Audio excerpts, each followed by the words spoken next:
지난주 저희가 주님께 은혜를 입었다라는 제목으로 창세기 6장 1절부터 8절까지의 말씀을 나누었습니다.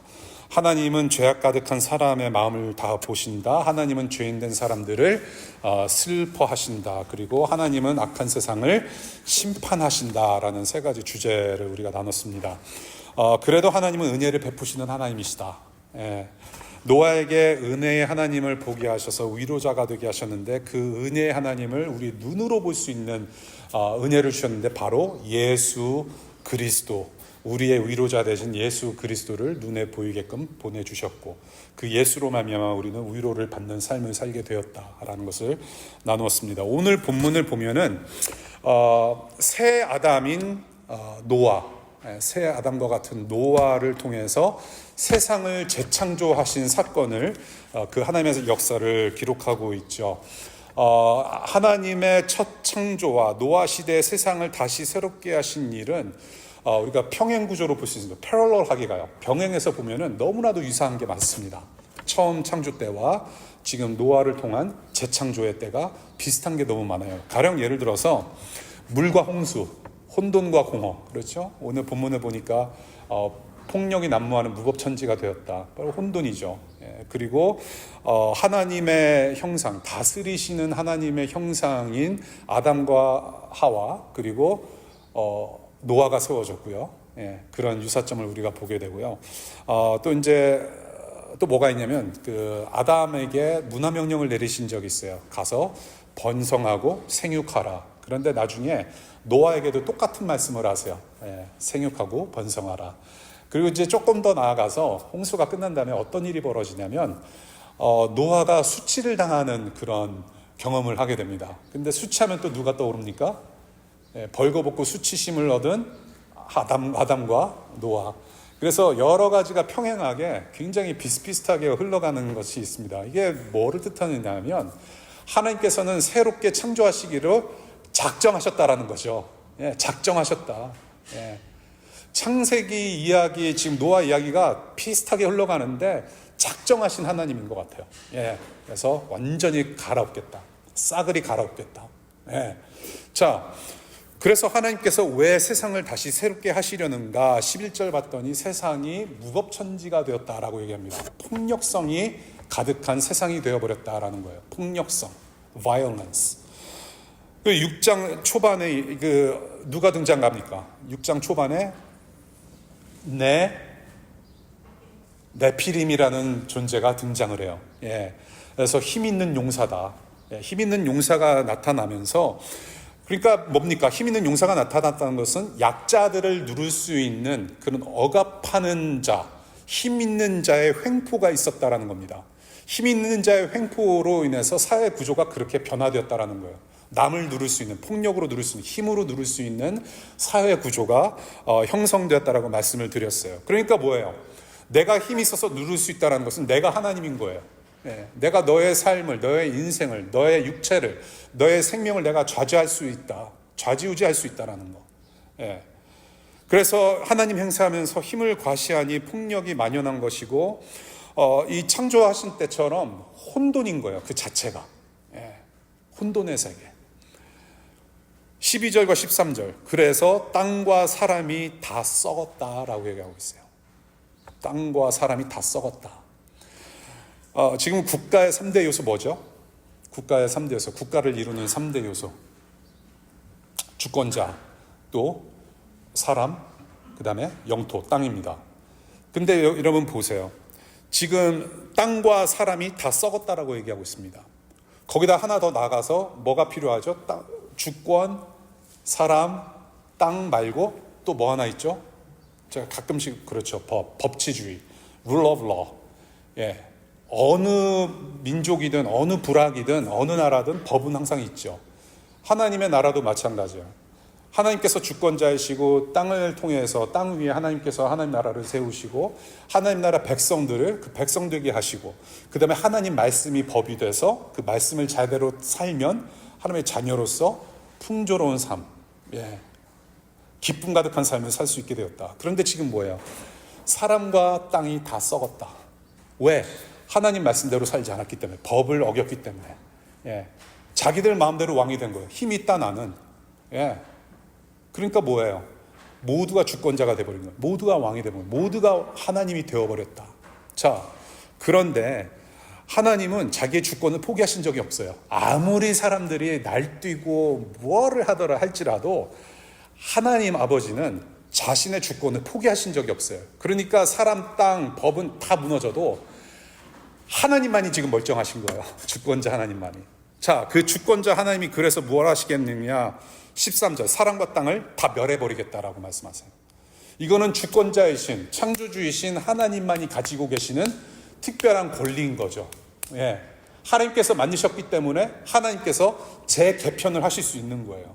저와 여러분들의 삶도 그렇지 않습니까, 여러분? 우리가 우리 마음대로 태어났나요? 그러신가 본데요. 어쩜 그럴 수가 있죠? 예. 여러분들은 조금 과하게 말해서 엄마 아빠의 실수로 나신 분들이에요. 예. 여러분들이 나 좀 낳게 해주세요, 나한테 생명 주세요라고 바란 적이 없어요. 예.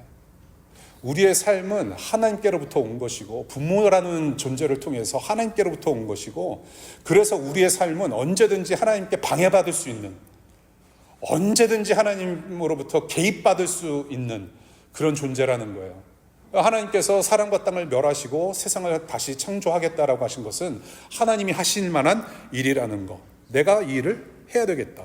내가 원래 의도한 대로 내 영광을 취하겠고, 내가 원래 원한 대로 내 나라를 회복시켜야 되겠다. 예. 지금 그러한 일을 하시겠다라고 하는 겁니다. 그래서 우리가 구조와 배경을 간단히 봤는데, 이 노아 시대에 어떻게 세상을 새롭게 하시는지, 그리고 저와 여러분들에게 들려주시는 복음의 메시지가 무엇인지 한번 보겠습니다. 첫 번째, 하나님은 한 사람을 통하여 일하신다. 하나님은 한 사람을 세우시고 일하신다라는 것을 보게 됩니다. 하나님은 세상을 새롭게 하시기 위해서 누구를 세우십니까? 노아라는 사람을 세우세요. 노아.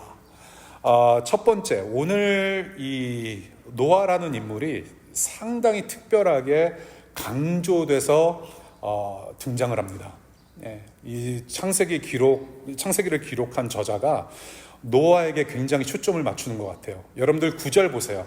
9절의 주어가 무엇입니까? 9절. Subject. What is the subject in verse 9? 노아예요. 그리고 22절. 22절의 subject이 누구입니까? 22절도 역시 노아가 주어예요. 예. 지금 노아 9절부터 22절은 노아를 소개하면서 하나님께서 노아를 세우시고 일을 하시는데 지금 노아에게 포커스가 되어 있다라는 겁니다. 한 사람을 세우셨다라는 거죠. 자, 그런데 노아 한 사람한테 집중하는데 어떤 사람이라고 증거합니까? 9절. 의롭고 흠없이 하나님과 동행하는 사람이래요. 예. 이거보다 더 아주 끝내주는 칭찬이 어디 있을까 싶어요. 예. 거의 예수님 말하는 것 같지 않습니까? 의롭고 흠이 없대요. 근데 여기서 말하는 흠이 없다라는 것은 예수님처럼 죄가 없음을 뜻하는 건 아닐 거예요. 왜냐하면 노아도 우리와 성정이 같아서 죄인이었기 때문에.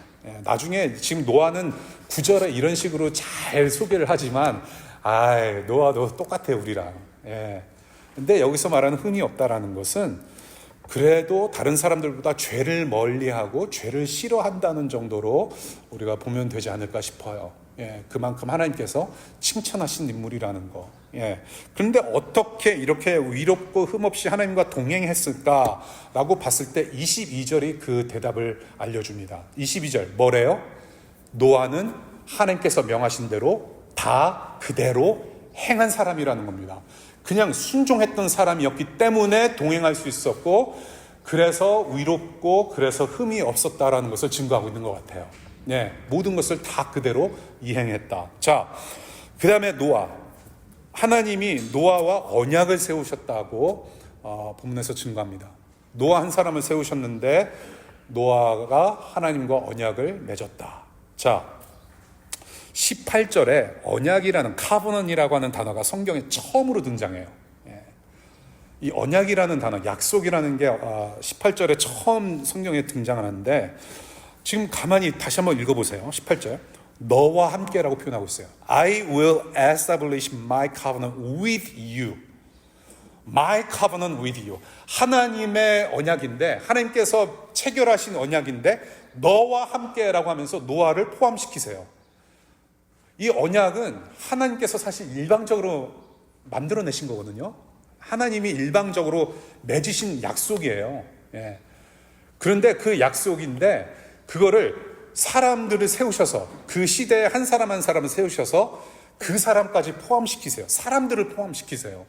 마치 우리와 함께 언약을 맺은 것처럼. 자, 그래서 지금 이 언약의 체결부터 결과까지 한 사람 한 사람 등장시키시면서 여기서도 지금 하나님은 노아 한 사람을 세우시고 세상을 새롭게 하시는 언약을 체결한다라는 거. 예. 그래서 이 한 사람 세우시는 하나님이심을 우리가 보게 돼요. 예. 자, 두 번째. 하나님은 굉장히 치밀하게 일하세요. 하나님은 치밀하십니다. 굉장히 치밀하다를 영어로 어떻게 표현하면 될까요? 치밀하다. 오케이, 치밀. 흠이 없고 실수를 한다는 것은, 저와 여러분들이 그렇지 않습니까? 무슨 일을 할 때마다 흠이 있어요. 실수를 하지 않습니까? 우리가 직장 업무를 보더라도 뭐 마냥 이렇게 칭찬 들을 만한 일을 하지는 않는 것 같아요. 그렇잖아요. 뭐 공부를 할 때도 그렇고, 공부한 만큼 스트레이트 A가 나오면 좋겠는데 꼭 공부할 때는 다 아는 것 같은데 시험 볼 때는 이게 도무지 understand. 예, 그렇잖아요. 예, 우리가 흠이 있고 실수를 한다는 것은 죄가 적용된 죄의 현상 때문에 그래요. 예. 우리가 그래서 죄와 허물 때문에 우리는 늘 실수하고 흠이 있는 사람으로 살아갈 수밖에 없다라는 거예요. 그래서 여러분들 이제 기말고사 오지 않습니까? 우리 학생들, 여러분들 내가 기말고사 준비하고 시험을 봄으로 해서 더 겸손해지시는 여러분들 되시길 바라요. 나는 허물이 많은 죄인이구나. 예. 우리는 실수를 해요. 그런데 그게 인간들의 모습이고 우리의 모습인데요. 하나님은 죄가 없는 거룩하신 분이세요. 죄가 없는 거룩하신 분이기 때문에 흠도 없고 실수도 없는 분이세요. He is a God of no mistake. He is a God of no mistake. 예, 흠도 없어요. 온전하신 분이에요. 그러니까 언제나 섬세하고 치밀하게 일하신다는 거예요. 하나님은 잠시라도 틈을 안 주세요. 하나님의 역사는, 하나님의 일은 언제나 치밀하고 섬세하시다라는 거, 빈틈없다라는 거. 그런 하나님께서 어떻게 일하시는지 몇 가지 보고 싶은데요. 첫 번째, 하나님께서 방주를 만들라고 하시면서 치수를 말씀하세요. measurement. 예. 자, 방주는 바구니라는 뜻이 있어요. 바구니. 그래서 모세가 태어나고 나서 모세가 죽을 것 같으니까 모세 엄마가 어떻게 합니까? 모세를 갖다가 어디다 집어넣어요? 바구니에다가 집어넣어요. 그 바구니와 이 방주라는 말은 어원이 똑같아요. 바구니라는 뜻입니다. 방주도. 예, 배를 의미하기도 하는데, 자, 물에 뜰 수 있는 배의 그 치수. 자, 홍수에서 구원해줄 배를 만들어라. 방주를 만들어라. 그냥 만들면 돼. 그냥 물에 둥둥 뜨면 되니까 그냥 만들라고 하지 않으세요. 하나님은 치수를 정확히 말씀하세요. 자, 길이가 약 135m래요. 그리고 높이가 한 13m. 그 다음에 폭이 한 22m. 그리고 높이가 13m. 그러니까 이게 뭐냐면요, 홀쭉한 유람선 같은 거예요. 큰 배. 예. 자, 이게 바로 항해하기 쉬운, 어떤 물을 헤치고 나가기 쉬운 배의 완벽한 디자인이라고 하는 거죠. 예, 치밀하세요. 두 번째, 역청을 바르라고 하십니다. 역청. 자, 아까 모세 바구니 얘기도 말씀드렸는데, 그 바구니가 그 강물에 둥둥 뜨기 위해서 뭐를 바르라고 하세요? 바로 역청을 바른 거예요. 예. 그와 마찬가지로 지금 여기서도 방주에 역청을 바르라. 뭡니까? 물에 잘 뜨도록 바르라라는 거예요. 치밀하세요. 세 번째, 방주 안에 구조까지 다 일일이 하나하나씩 다 챙겨 넣으라고 하셨어요. 이런 방을 만들어라. 3층으로 만들어라. 네. 그리고 네 번째, 노아 가족은 물론이고 동물들이 들어갈 수 있게 하셨는데요. 지금 동물들을 쌍쌍으로 집어넣어라. 그러니까 앞으로 홍수가 끝난 다음에 새롭게 세상이 창조될 것인데 생육하고 번성할 수 있도록 지금 종류대로 수컷과 암컷 쌍쌍을 다 노아에게 들여보내라고 명하셨어요. 그런데 오늘 본문을 잘 보세요. 어디를 보시냐면은 20절 보세요. 20절. 자, 20절. 새도 그 종류대로, 집짐승도 그 종류대로, 땅에 기어다니는 온갖 길짐승도 그 종류대로. 뭡니까? 창조. 지금 창세기 1장에서 나오는 것과 똑같아요. 종류대로 만드신 거예요. 예, 그래서 재창조를 준비하게 하셨는데 저기 재밌는 부분이 있습니다. 그 종류대로 모두 2마리씩 너에게로 올 것이니, 너에게로 올 텐데 라고 말씀하세요. 그러니까 뭐예요? 지금 노아랑 노아 일가족은 야, 암컷 수컷 빨리 잡으러 가자. 예, 막 온 가족이 막 동원돼가지고 막 동물들 잡으러 다니지 않았다는 얘기예요. 뭐라고 말씀하세요? 하나님이 노아 너한테 다 올 거래요. 치밀하신 하나님이세요. 노아 일가족의 노력과는 상관없이 하나님이 보내신다라는 거예요. 자, 그리고 사람과 동물이 부족함 없이 먹을 수 있도록 식량까지 챙기라고 말씀하세요. 지금 이렇게 하나님, 이 모든 명령은 하나님의 일은 치밀하게 계획돼서 진행되는 하나님이 주도하시는 구원의 역사다. 구원의 일이라는 것을 계속 가르치고 있는 것 같아요. 네, 치밀하게 일하시는 하나님. 자, 세 번째입니다. 세 번째 포인트. 하나님은 은혜로 갈 길을 인도하세요. 하나님은 하나님의 은혜로 사람이, 구원받은 자가 갈 길을 인도하시는 하나님이심을 오늘 보게 돼요. 자, 아까도 잠시 말씀드렸는데 방주라는 것이 그냥 단순히 물에 둥둥 뜨게 하는 기능만 있을 거라면 이렇게 배처럼 길게 만들지 않아도 되는 거예요. 그렇지 않습니까? 뭐 둥그렇게 만들어가지고 이렇게 뭐 그냥 둥둥 뜨기만 하면 되는 거 아니에요? 그런데 하나님께서는 배처럼 만들라고 하신 거예요. 배의 모양으로. 그 배의 모양으로 만들게 됐다라는 것은 뭡니까? 어디론가 가게 하는 기능이 있다라는 겁니다. 그게 배의 역할 아닌가요? 그렇잖아요? 여러분 배 타보셨어요? 배 좀 타보세요, 여러분. 우리 언제 여기 포토맥강에 유람선 있거든요. 저희 3코스, 5코스 밀 나오는 뭐라고요? 자기 연인하고 같이 가고 싶다고요? 한번 타보세요. 되게 좋아요. 울렁울렁거리지만. 배라고 하는 것은 교통수단이에요. 지점 A에서 지점 B로 가기 위한 교통수단이란 말이에요. 어떤 목적지가 있어서 가는 것이 바로 데려다 주는 것이 배예요. 지금 하나님께서 이 방주를 그런 식으로 만드셨다는 얘기예요. 자, 그렇다고 한다면 이 지금 오늘 하나님께서 명령하신 방주의 구조를 보세요. 뭐가 있습니까? 지붕이 있어요. 출입문이 있습니다. 나중에 새를 내보내서 정탐하게 할 창문만 있을 뿐이에요. 출입문만 있을 뿐입니다. 자, 배라고 하는 것은 그래서 뭐가 필요해요, 여러분? 어디를 가려면 뭐가 필요해요?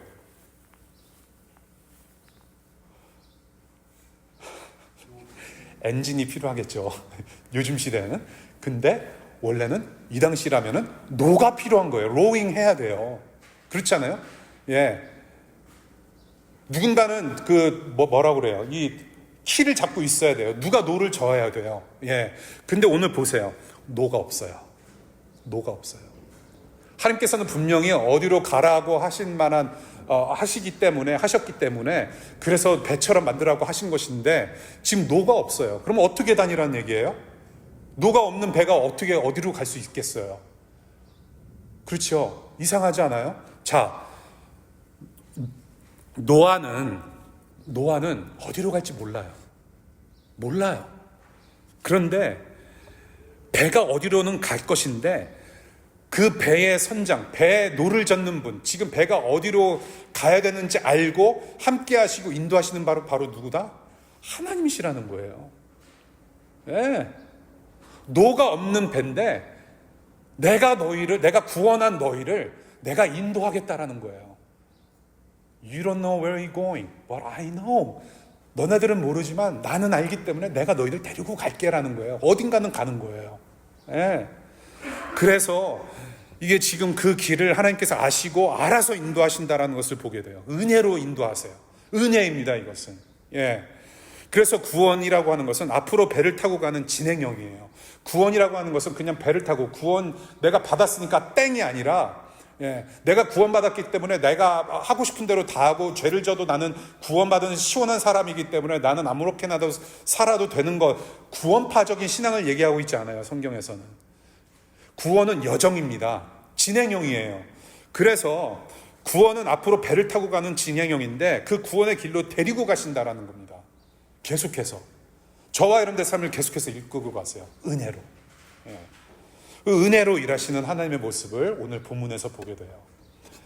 이 하나님의 구원은 하나님의 언약에 근거한 은혜의 선물이지 저와 여러분들의 노력, 동물들 다 잡아가지고 일일이 쌍으로 그냥 데리고 가가지고 막 집어넣고 막 그런 노력과 막 그냥 이거 방주를 만들려고 했는데 이거 치수를 어떻게 하면 좋을까, 다 하나님이 주셨단 말이에요. 우리의 노력과 우리의 힘이 아니라 하나님의 은혜로 다 주님께서 마련해 놓으신 구원이었다라는 거예요. 우리의 힘과 능력은 상관이 없어요. 아무리 착한 일 많이 하고 종교심이 투철한 삶을 살지라도 우리가 노력해서는 될 일이 아니라는 거. 오직 하나님의 은혜만이 가능한 예수 그리스도로 말미암은 구원, 하나님의 구원의 역사. 그래서 이 은혜는 믿음이라는 통로로 누리는 것이다 라고 히브리서 11장 7절에 그렇게 증거하고 있습니다. 우리 다 같이 히브리서 11장 읽어볼까요? 시작. 믿음으로 노아는 하나님께서 아직 보이지 않는 일들에 대하여 경고하셨을 때에 하나님을 경외하고 방주를 마련하여 자기 가족을 구원하였습니다. 이 믿음을 통하여 그는 세상을 단죄하고 믿음을 따라 얻는 이 은혜의 복을 오늘 저와 여러분들이 하나님께서 세우신 새 언약이라고 하는 그 한 사람 예수 그리스도로 누리고 있어요. 저와 여러분들은 하나님이 명하신 그대로 다 할 수 없는 죄와 허물이 너무나도 가득 찼기 때문에 하나님의 말씀을 하나하나 다 일일이 순종하고 따를 수 있는 존재가 아니라는 거예요. 그래서 우리가 하나님과 영원히 동행할 수 있는 존재가 아니었다라는 겁니다. 여러분들 폭력 가득한 세상이에요. 오늘 본문 보면 노아 시대 때 폭력이 가득한 무법천재 세상이라고 말하고 있어요. 사실 워싱턴 DC가 그래요, 여러분. 우크라이나 가자 보세요. 너무나도 수많은 네피림들이 우리를 억압하고 있습니다. 혹은 여러분들이 가해자가 될 수 있어요. 여러분들이 가지고 있는 권력과 여러분들이 가지고 있는 포지션으로 말미암아 누군가는 누를 수 있는 그런 사람들로 살아갈 수 있다는 거. 그리고 저와 여러분들은 피해자가 될 수 있어요. DC에서 누군가에게 억압당하고 괜히 이상한 보스 만나가지고 괜히 그냥 막 삶이 힘들고 언어 폭력에 시달리고 정신적인 폭력에 시달리고, 그리고 저와 여러분들은 육체적인 폭력에 시달림을 당하고 있지 않지만 지금 여러분들 가자 보세요. 계속 죽어나가요. 말이 안 돼요. 이것은 그러면 안 돼요. 폭력 가득한 세상이에요. 저는 우리 주님, 여러분들 그거 기억하셔야 돼요. 하나님은 공의와 정의를 실천하시는 하나님이다. 언젠가는 반드시 그 폭력에 갑질하는 사람들을 언젠가는 멸하실 거라는 거. 저는 개인적으로 그 믿음 하나 가지고 기다리고 있어요. 분명 그런 날 올 겁니다. 그날이 오기 전에 우리는 해야 할 일이 있는데, anyway, 지금 우리에게 주신 하나님과 동행할 수 있는 방법은 딱 하나예요. 예수 그리스도. 하나님의 말씀을 온전하게 지키시고 영원토록 함께 동행하시는 위롭고 흠없으신 예수님과 묻어가면 되는 거예요. 그 예수님과 묻어갈 때 우리는 회개를 할 줄 아는 거예요. 우리가 폭력을 행했던 사람으로서, 누군가에게 가해를 한 사람으로서 우리는 회개해야 돼요. 예수님 때문에. 우리가 피해자입니까? 예수님도 폭력의 희생양이셨어요. 그 예수님께 묻어가면 되는 거예요. 온전하게 사신 하나님과 동행하신 예수님께 묻어가면 되는 거예요. 회개하고 묻어가서 우리가 하나님 앞에 나아가면 되는 거예요. 그것이 구원이죠. 그것이 새롭게 살 수 있는 방법이에요. 유일한 방법입니다. 하나님과 동행하는 삶을 살 수 있다는 유일한 방법. 그 예수님. 그래서 저와 여러분들이 해야 할 일은 예수님의 죄사하신 그 피의 홍수에 우리가 섬세하게 치밀하게 씻기는 것이 중요하다. 하나님께서 한 사람, 새 언약 한 사람을 세우셨는데 그 한 사람으로 말미암아 우리가 세밀하게 치밀하게 씻김을 받고 새로운 삶을 시작하는 거다. 예. 그래서 우리가 가지게 된 부활 생명을 가지고 언약 공동체로서, 천국 가족으로서, 교회로서 예수라는 우리 구원의 방주에 승선하게 되었다라는 것. 오늘 본문 방주를 만들라, 이 노아라는 존재는 다 예수님을 뜻해요. 예, 다 예수님 이야기고, 그 방주 안에 들어간 노아의 가족들은 바로 저와 여러분들 언약 공동체 교회입니다. 예수님 때문에 누리는 은혜를 우리가 지금 누리고 있다라는 거 꼭 기억하실 수 있기를 바랍니다. 그래서 우리가 동행하는 은혜를 누리고 그 예수를 주인과 왕으로 모실 수 있기를 바라요. 그래서 오늘 한 가지 좀 더 적용점을 좀 말씀을 드리자면은, 저와 여러분들이 예수님을 주인으로 모시고 왕으로 모신다라는 것은 인생의 노를 맡겨드린다는 뜻이에요. 저와 여러분들이 예수님을 구주로 영접한다고 해놓고서 자꾸 딴 기도를 한단 말이에요. 우리는 하나님 이거 되게 해주세요, 저거 되게 해주세요. 물론 우리는 연약해서 하나님 아버지께 자녀로서 드릴 수 있는 여러 가지 기도 제목이 있어요. 예, 안 할 이유도 없습니다. 그런데 우리 하나님 아버지가 정말로 아버지이심을, 전능하신 아버지이심을 믿는다고 한다면 우리의 기도의 내용이 점차 바뀔 수 있어야 된다라는 거. 예, 이게 제가 지금 왜 그런 말씀을 드리냐면, 여전히 우리가 예수님을 왕이라고 모시고 주인이라고 모시면서도 여전히 내 인생의 운절대를 내가 잡고 있으면 안 된다라는 거예요. 예수님께서 나를 구원하시고 하나님의 자녀가 돼서 천국에 속한 사람으로 만드셨다면 이제는 천국에 속한 사람처럼 살아야 되는데, 여전히 땅의 것을 구하고 여전히 예수 믿지 않는 사람처럼 살아가고 있다라는 거예요. 그런 모습이 우리한테 너무나도 박혀 있는 거죠. 아직 옛버릇이 아직 정리가 안 된 거죠. 예. 하나님께서 인도하신다는 거. 그래서 주인으로 왕으로 모시는 자들은 하나님의 자녀가 되는데, 자녀들이 가야 할 길을 하나님 아버지께서 아시고 노를 저어가신다라는 거. 인생이라는 여정 가운데 우리가 어디서 무엇을 해야 할지 주님이 아시고 인도하신다라는 거예요. 예. 노아는 지금 뜬금없이 웬 홍수냐, 웬 방주냐 반발하지도 않아요. 뭐예요? 성경은 침묵하고 있어요. 그에 대해서 그냥 하라는 대로 했을 뿐이에요. 명하신 대로 다 그대로 행하였다. 자, 방주가 하루아침에 만들어집니까? 아니에요. 수개월 수년은 걸렸을 거예요. 나무 패야죠, 나무 벌목해야죠, 뭐 치수 재야죠. 예, 그 당시에 무슨 뭐 기계가 있었겠습니까? 다 구석기 시대인데. 예, 엄청 시간이 걸렸을 거예요. 그런데 그렇게 만들면서 수많은 사람들, 이렇게 억압하는 폭력 가득한 세상 속에서 얼마나 많은 사람들이 지나가면서 노아 일가족을 우습게 봤을까요? 야, what the heck? 날씨 좋은데 왜 배를 만들고 있니? 조롱하면서 멸시했을 거예요. 비웃었을 거예요.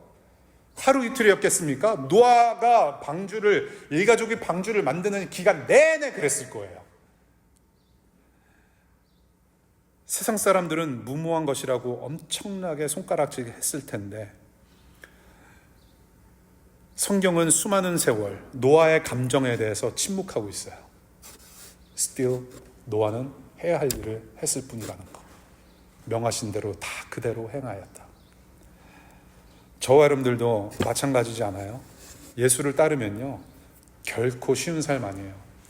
예수를 따르면 비웃음이 분명 있을 것이고, 조롱이 있을 것이고, 멸시가 있을 거예요. 세속주의에 물들어서 살면은 욕받을 일 없어요. 욕먹을 일 없습니다. 왜냐하면 세상 사람, 세속주의자들과 같이 묻어 살기 때문에 차이점이 없거든요. 예, 차이점이 없으면 욕먹을 일 없어요. 예. 그런데 예수를 따르겠다고 하는 것은 세속주의와 물질 만능주의에서 철저하게 떨어져 등지고 살겠다라고 하는 삶을 사는 겁니다. 그래서 예수를 따르면 멸시를 받을 수밖에 없고, 조롱을 받을 수밖에 없고, 비웃음을 당할 수밖에 없어요. 예수님께서 그런 삶을 사셨어요. 웬 교회? 웬 예수? 야, 이렇게 살기 좋은데 뭐하러 교회 가? 나랑 여행이나 다니자. 예. 웬 기도? 웬 성경? 야, 그거 없이도 잘 살 수 있는데, 그거 없어도 야, 연봉 6피겨 연봉 가능해.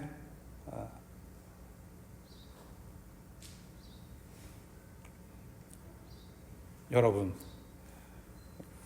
주인과 왕으로 믿고 모신다는 것은 인생의 노를 다 맡겨드리고 하나님께서 인도하시는 대로 가는 삶이다. 내 계산으로 사는 것이 아니라 바로 하나님께서 인도하시는 삶이다. 그래서 이게 저도 연습하는 것 같아요. 그것을, 내 생각을 놓는 게 그게 참 훈련인 것 같아요. 사역도 마찬가지예요. 가정일도 마찬가지고, 내 욕심을 내려놓는 것 자체가 일인 것 같아요. 그게 사역인 것 같아요. 내가 디자인해서 내가 생각해 놓은 어떤 그런 거를 추구하면서 살지 않는 것이, 그 노력하는 것 자체가 일인 것 같아요. 뭡니까? 여러분이 어디서 무슨 일을 하든지 구원의 인생길에 주님이 동행하시고 인도하시면 그것으로 족한 인생이 된다라는 거. 우리가 찬양할 때 예수님만 족합니다, 예수님 밖에 없습니다로 우리는 고백하지 않습니까? 정말로 그러한 삶을 우리가 분투하면서 살아갔으면 좋겠어요. 정말로 내 인생의 노를 예수님이 가지고 있는지, 내가 가지고 있는지, 계속해서, 그래서 우리는 기도하는 것 같아요. 그래서 우리는 기도합니다. 내 힘과 생각과 욕망을 죽이는 것이 기도이고, 대신 주님께서 인도하시는 대로 주님의 생각과 주님의 마음에 내 생각과 마음이 합해져서 가는 삶. 그래서 기도하는 것 같아요. 그래서 하나님의 뜻이 하늘에서 이루어지듯이 땅에서도 이루어지는 삶을 살아갈 수 있도록 내 생각과 마음이 조율을 받는 것을 저는 기도라고 보는 거예요. 그래서 여러분, 이 예수가 나와 나의 왕과 주인이 돼서 함께 나와 사실 때 비로소 멸망할 게 뻔한 나의 욕망과 내 힘으로 세우는 그런 왕국이 아니라, 주님께서 명하신 하나님과 이웃 사랑하고 모든 이웃과 민족들을 제자 삼는 하나님 나라의 일에 동참하는 삶, 정말로 참된 행복과 참된 기쁨이 있는 삶, 하나님 생각대로 살아가는 참된 사람들의 삶, 이것을 우리가 추구해야 되고, 이것을 위해서 우리가 힘써서 함께 서로 조력하고 응원하고 그런 교회 공동체로서 성장했으면 좋겠다는 말씀을 드리고 싶어요. 여러분, 그래서 내 능력과 힘과 조롱과 비웃음, 유혹에 막 끌려다니는 삶이 아니라, 이 세상의 가치관에 끌려다니는 삶이 아니라, 내가 여태까지 살아왔던 방식대로 그냥 고수해서 내 욕심을 따라서 그냥 사는 삶이 아니라, 정말로 주님의 은혜가 이끄는 삶, 우리의 인생의 노를 끝까지 예수님 오시는 날까지 잡고 사실 텐데, 그것을 우리가 계속해서 내어드리는 삶, 우리가 어디서 무엇을 하든지 이러한 삶을 살아가는 것이 바로 구원을 누리는 삶이라는 겁니다. 참된 구원은 바로 여기에 있는 거예요. 나는 예수 믿었기 때문에 나는 천국 간다라고 확신할 수 있는 것이 구원이 아니에요. 거기서 구원이 끝나면 구원이 아니라는 거예요. 우리의 인생의 족족이 섬세하게 일하시는, 인도하시는 예수님께 모든 것이 그분의 손안에 있다라는 거, 그것을 잊어서는 안 돼요. 그래서 우리는 두렵고 떨리는 마음으로 계속해서 구원을 이루어가고, 계속해서 겸손하게 주님 가시는 길로 내가 가겠습니다라고 마음을 조율받는 거, 그것이 굉장히 중요해요. 어디서 무엇을 하든지.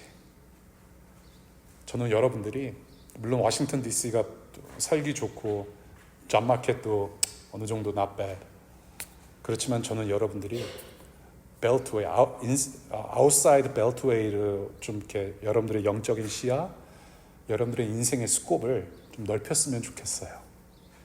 워싱턴 DC에만 사람 사는 거 아니잖아요. 하나님께서, 저는 그래요. 항상 기도할 때마다 그렇게 기도를 해요. 가끔씩 이제 저에게 비자 문제와 앞으로 무엇을 할 것인지에 대한 이렇게 고민을 털어놓으시면서 기도 제목으로 주시는 그런 기도 제목들이 많아요. 근데 물론 그렇게 기도는 하지만 꼭 그렇게 기도 안 해요. 이 형제가, 이 자매가 어디서 무엇을 하든지 하나님께 인도받는 삶을 살게 해달라고. 그러니까 DC뿐만이 아니라 여기서 비자가 나오지 않을지라도 하나님께서 분명히 선한 길로 인도하실 것이기에 거기에 순종하는 삶을 살게 해달라고 기도를 해요. 죄송하지만 저는 그것이 답인 것 같아요. 한번 구원받은 자녀는 하나님께서 내치지 않으시기 때문에. 말씀 맺겠습니다. 명하신 대로 다하였다. 오늘 본문 말씀으로 명하신 대로 다하신 예수 그리스도 복음의 메시지 나눴고요.